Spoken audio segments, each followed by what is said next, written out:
We're now on Daf Chaf Daled Amud Beis. Abba Shol Omer Af Beish Echad U'Shtei Nashim. Even though normally one man with two women is considered yichud, but not in this case because they're in a mental state which is not conducive at all to any sort of passion.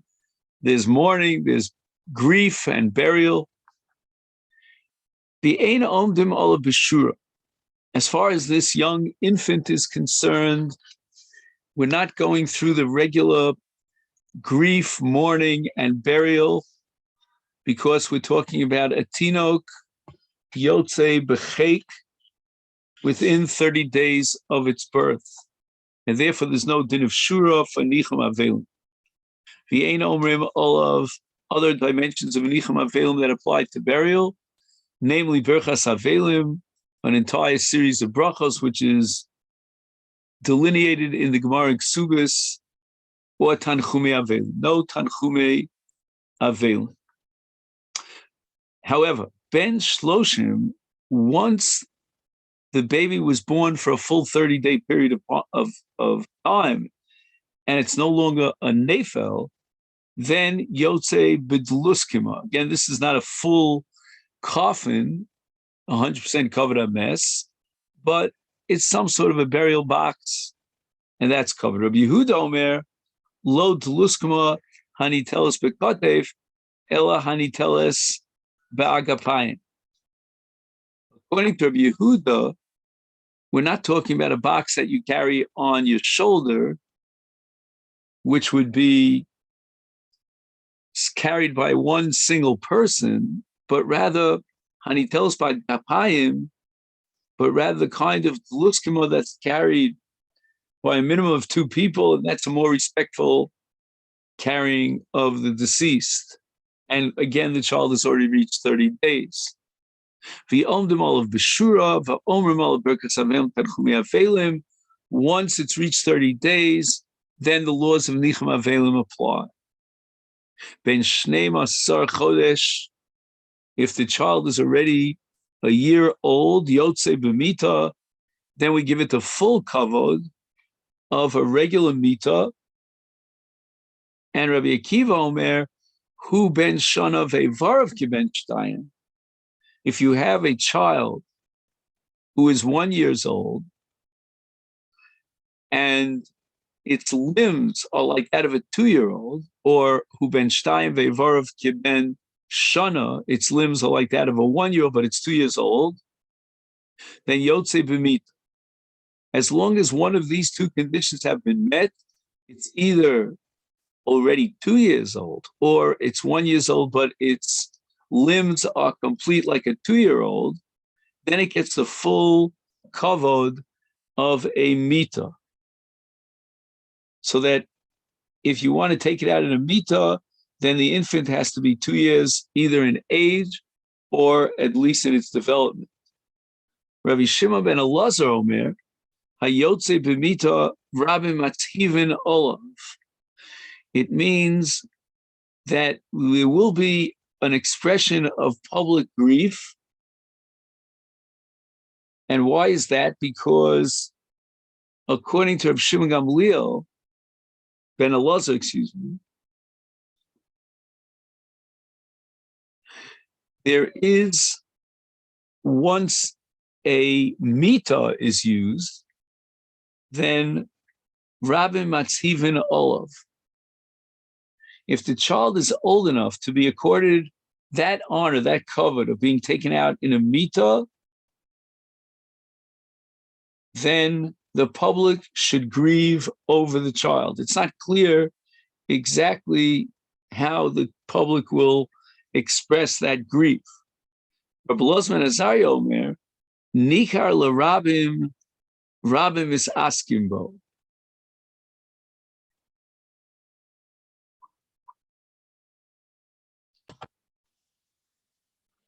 Rashi explains that Nikar LeRabim shayu makirin kvar shahayu rogil lotzeis min habayis.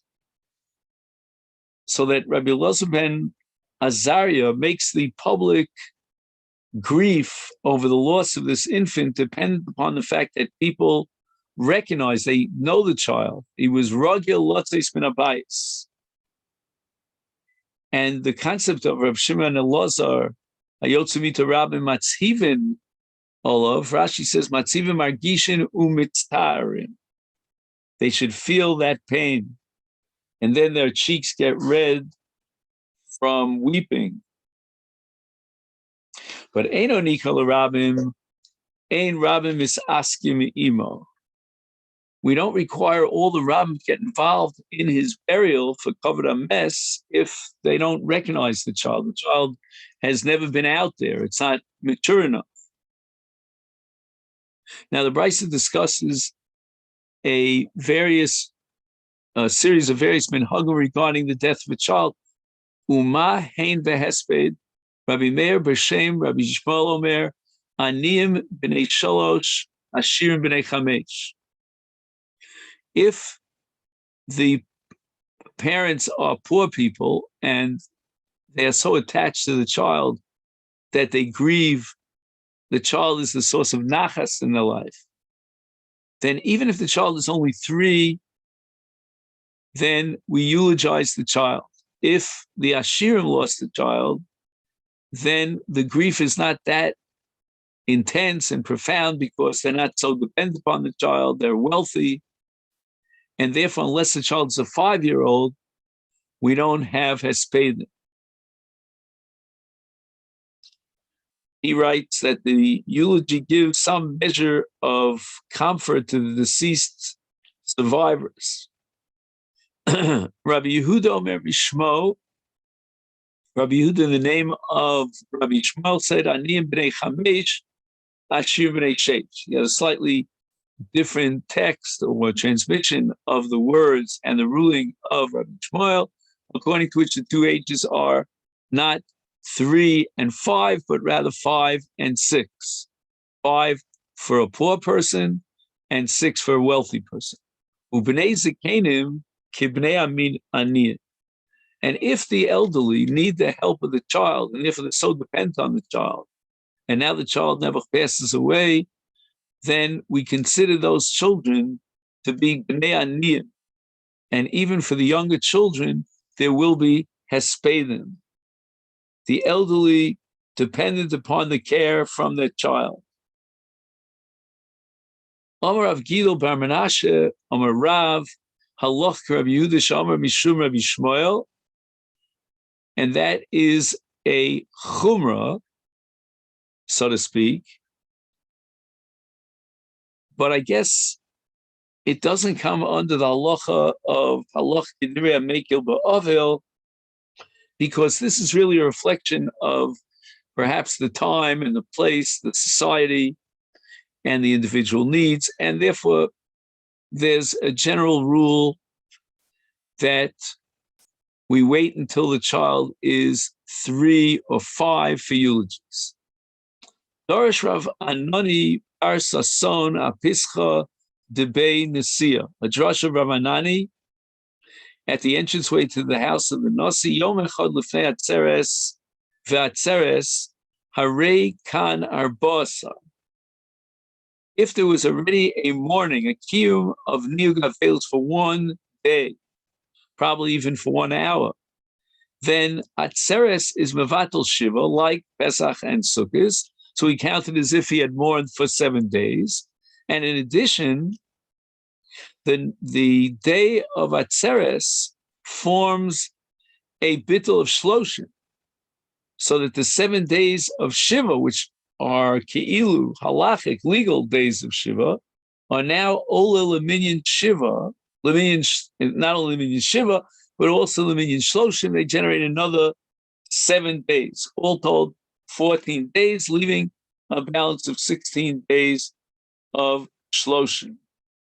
And this reflects something we saw back on Daf Chaf, that when a yontif falls out, then we not only consider the days, the yontif to be mevatel Shiva, and that gets rid of Shiva, but also the days of yontif are considered part of the days of Shloshim. Now, that's certainly true in the case of Pesach and Sukkot that are 7-day holidays. But in the case of Shavuos, we only have a 1-day holiday. And nevertheless, that 1-day regel takes the place of 7 days of Shloshim. Now, that might make sense at the time the Mikdash stood, when there was halach of tashlumin for the Simchas Chagiga Shel Simcha, the Shalmi Simcha. But why would that apply even Bisman Hazeh? And apparently Rav Hanani is of the opinion that even Bisman Hazeh, we have a 7-day of Yontif for Shavuos. Shomer Rabbi Abi the Ikpid. Why did Rav Hanani not mention this in the name of the originator of this halacha? Omar, what do the day is it his own original Torah?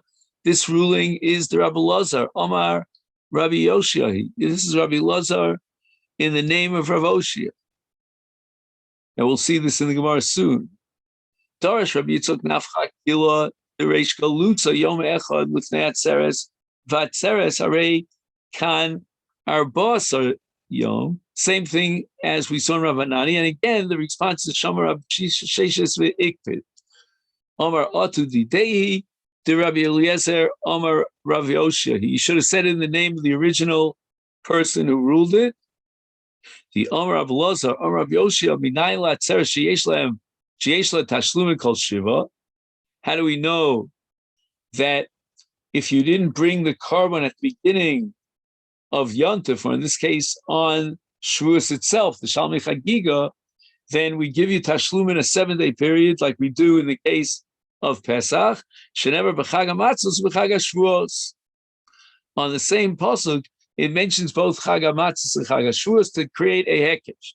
Ma Chag HaMatzos yesh lo Tashlum kol Shiva.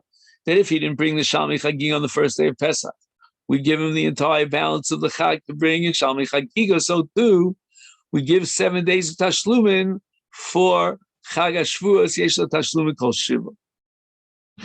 Adberei Rav Papa Rav Avya Saba Vidorash. So that Rav Papa guided Rav Avya the elder on a walk through the city streets, and he announced Yom Echad Lifnei Rosh Hashanah Harei Kan Arba Asar. Once again, Yontif of Rosh Hashanah is going to be Mevatel Shiva, and it's going to count for 14 days of Shloshim.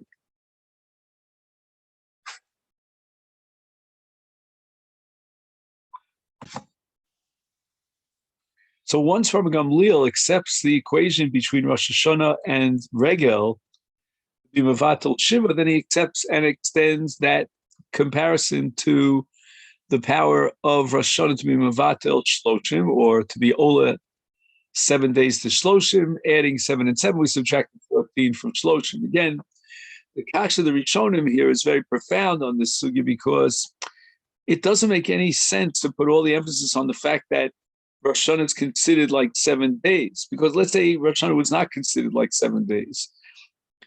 But what would happen is Rosh Hashanah would cancel Shiva, and then Yom Kippur, which is just 9 days after Rosh Hashanah, would then cancel Shloshim according to Rabbi Gamliel, because Rabbi Gamliel says that both Rosh Hashanah and Yom Kippur are like Yontif.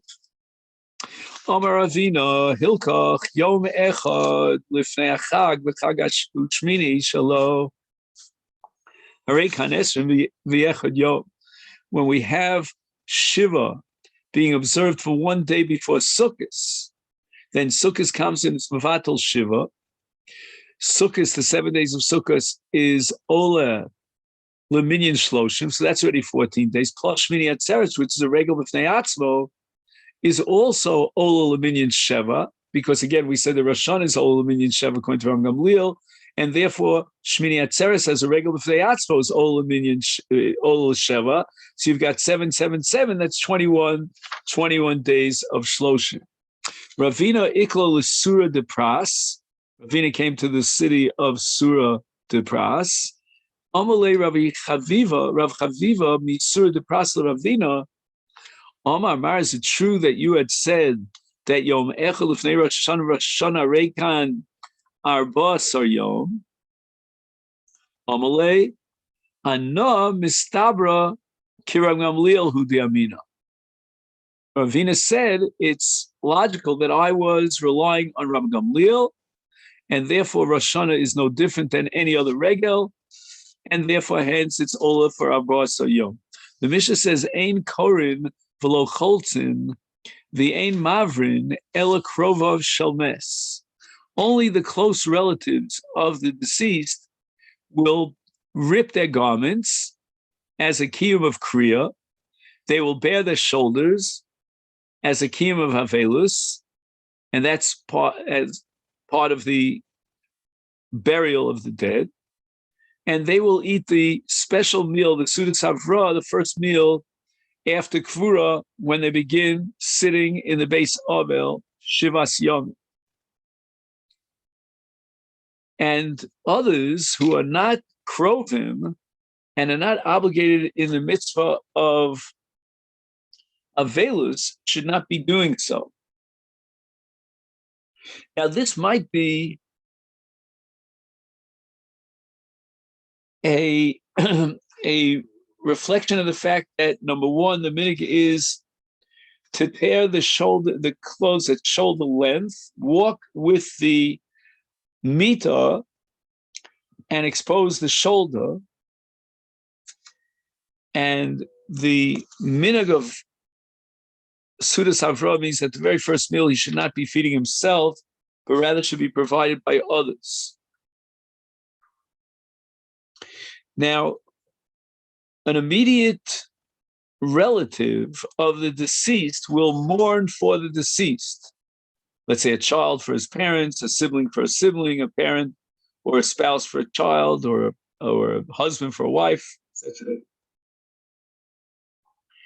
And only they will cut kriya, bare their shoulders as part of the mitzvah of kvura, and eat the sudas havra as part of havelus of shiva.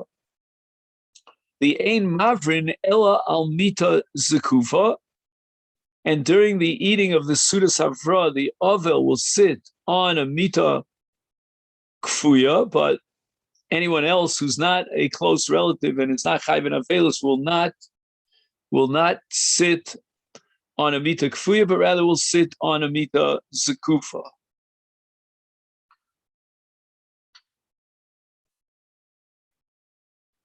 And this leads us to the Gemara on the top of Daf Chaf Hei Amud Aleph.